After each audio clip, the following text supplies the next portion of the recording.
We all know that not all books are created equal. Not all books are made the same. And sometimes you just want to read something that's going to keep those pages turning. You want to read something that has that unputdownable quality.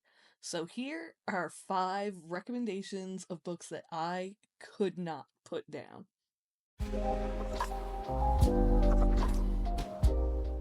Hey book fans, welcome back to my channel. I'm Freak Angel and I read a bit. And some of the things that I read are those books that you just can't put down. You know, the kind of book that keeps you up way too late, just one more chapter until it's way past your bedtime, and then you're tired at work the next day and you need extra caffeine. Yeah, we love those books. So, the first book on this list, I don't think I need to tell you very much about because everybody has heard of this book already. You know, it's been one of the hottest books in the past 2 years, and that's Fourth Wing. First book in the Imperium series. I've read this book 3 times now. I read it when it first came out. I've read it again in preparation for Iron Flame's release, and then I read it a third time when Onyx Storm came out earlier this year. You have dragon riders, you have romanticy. Some people seem to think it's really spicy, but honestly, I didn't think it was like that high on the chili pepper kind of scale. We do have a little bit of an enemies to lovers kind of situation in this one, which is a trope that I love. But my favorite part of the series is the dragons. I love Terran so much. He's so snarky and grumpy, and it's amazing. But granted, in the first book, you don't really get the dragons till like the second half, roughly, but I was invested in the world. Like, it's pretty fast paced. I know opinions are kind of mixed. Despite how popular this book is, you either kind of love it or you really hate it, and that's totally fine. Not all books are for everyone. You may not be the target audience, and that's totally okay. But for me, uh, Fourth Wing was an absolute hit. Fourth Wing was a smash. It starts off like you have action right from the beginning at the parapet. Then you get into the actual war college, and they're in the Dragon Riders quadrant, and oh my god. It's insane. It's insane. You are just as likely to get offed by one of your like classmates as you are by a random dragon, let alone the actual enemies in this world. I mean, you're going to a war college because your country is at war. It's nuts. It's nuts. The series is wild, and yeah, I really enjoy it.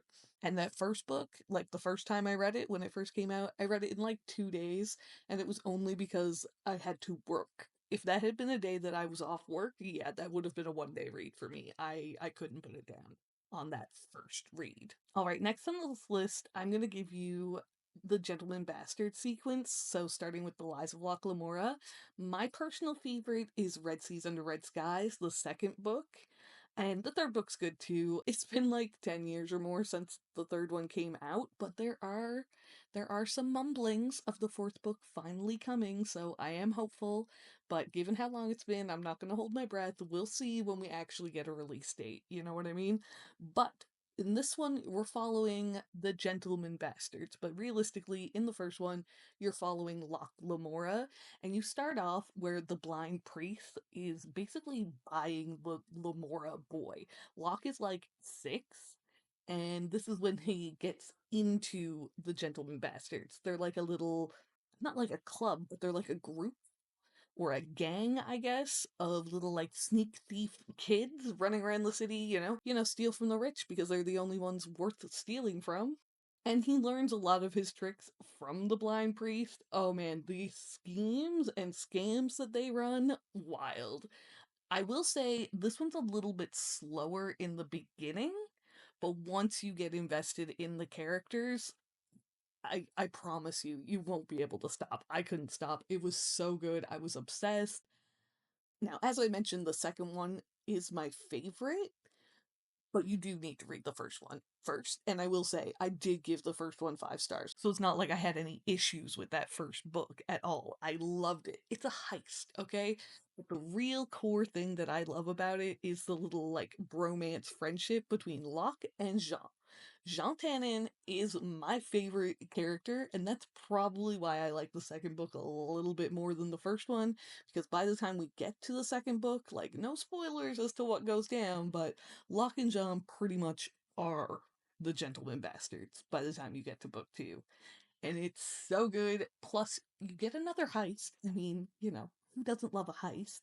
And you get swashbuckling seafaring adventures in book two. I mean, what's not to love?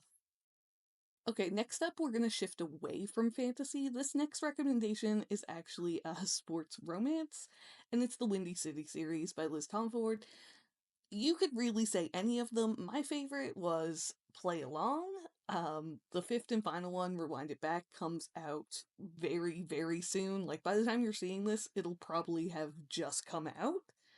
These are all interconnected standalones, so you don't have to read them in order. And a lot of people don't love the first one, so if you skipped Mile High or if you tried Mile High and it didn't work out for you, don't really let that discourage you from the rest of the series. Though personally, I didn't have a problem with the first one. I liked it. And if you look at these books, like, they're not short little fluffy rom-coms. Like, they're not like giant epic fantasy level long reads, but you're looking at probably 400-500 pages or something like that, maybe even more. But they are fun, and the relationship dynamics are just, oh, it's such a good time. So, like I said, my favorite was probably Play Along, and this one you have not just fake dating, but like fake marriage. Like, think Night in Vegas went wrong, or Very, Very Right got married, but like he had been pining for her leading up to this. And then because of their, dynamic on the sports team, because I did say sports romance series, we get hockey, basketball, baseball, and I'm pretty sure this fifth and final one will be back to hockey. And listen, I am not a sports girly. I'm especially not a baseball girly at all. I'm Canadian, so, like, hockey does exist in my world, but I'm definitely not what you would call a sports fan. And I love this series, and I absolutely eat them up. So when the newest one comes out in a couple days, yeah, it's gonna be locked and loaded on my Kindle and into my brain, like, immediately. There's lots of fun tropes, there's lots of little nods to sports teams and little cool connections from one book to the next where it's like, this person's best friend or this person's brother or, it's so much fun. It's so much fun, and it's just brain candy. You just shut your brain off and have a good little sports romance time. All right, next up, we're going to change gears once again. This one, we're going to go with a sci-fi that I absolutely adored, and that was Project Hail Mary by Andy Weir. And listen, since reading Project Hail Mary, I also read The Martian by Andy Weir, and it's phenomenal. It's also very page-turning, non-put-downable kind of read, but I liked Project Hail Mary a bit more, and honestly, you're so invested in the main character's situation. This is a extinction level event on the world. So we have, people who have to go into space to try and save the world from this extinction level event. And I'm not going to get too much into it to give you too many spoilers, but at the start of the book, our main character wakes up like in space, in the shuttle, with no memory of who he is or why he's there or what's going on. And the other people on this ship with him, yeah, they're not going to be any help to him or themselves or anyone else. They gone, okay? So you get to stay with the main character as they regain their memories and try and figure out the situation that they're in. Also try and figure out how to save the planet from, this extinction level event, and also save themselves from the situation that they're in space. And I'm not going to tell you about the other character that we meet, but we do meet another character in this book with Rylan Grace. This other character, best character ever. I love Rocky so much. And I'm not going to tell you any more than that, but seriously, even if you don't read sci fi, read Project Hail Mary. Seriously. Read Project Hail Mary. It's so worth it. Alright, I'm gonna give you a couple of honorable mentions, and they're honorable mentions because they were audiobook series that I loved and binged and could not stop. Like, I mostly listened to my audiobooks at work, and I was getting home from work and not just finishing the chapter I was on. I was keeping listening, chapter after chapter, book after book. Like, as soon as I finished one, I had to start the next immediately. There was no moving on to something else and coming back to it, alright? And that was Zodiac Academy for bingeable nonsense and hilarious, ridiculous romantasy type good times. You have dragon shifters, werewolves, vampires, Pegasus shifters, minotaurs, like the amount of mythical shifter fae creatures that are in this world, crazy. The amount of POV characters in this series, also crazy. I lost track after like 20. Now, it does take you a couple books for them to start, stacking up the POV characters, but it happens. But this series is unhinged and hilarious and just wild. It's not well written, but it's fun. The other honorable mention for an audiobook series, I'm gonna start sounding like a broken record with how many times I recommend it, but Dungeon Crawler Carl. I couldn't get enough. I could not get enough of Carl and Princess Donut. Going through these different levels of the dungeon for the entertainment of these horrible aliens who destroyed Earth and ruined your life and is just making your entire life in this dungeon miserable, but somehow still being absolutely hilarious. Oh, it's so good. And some of the side characters, listen, I need you to understand, I love Prepotente with my whole heart. That goat man won me over so hard. I love the series.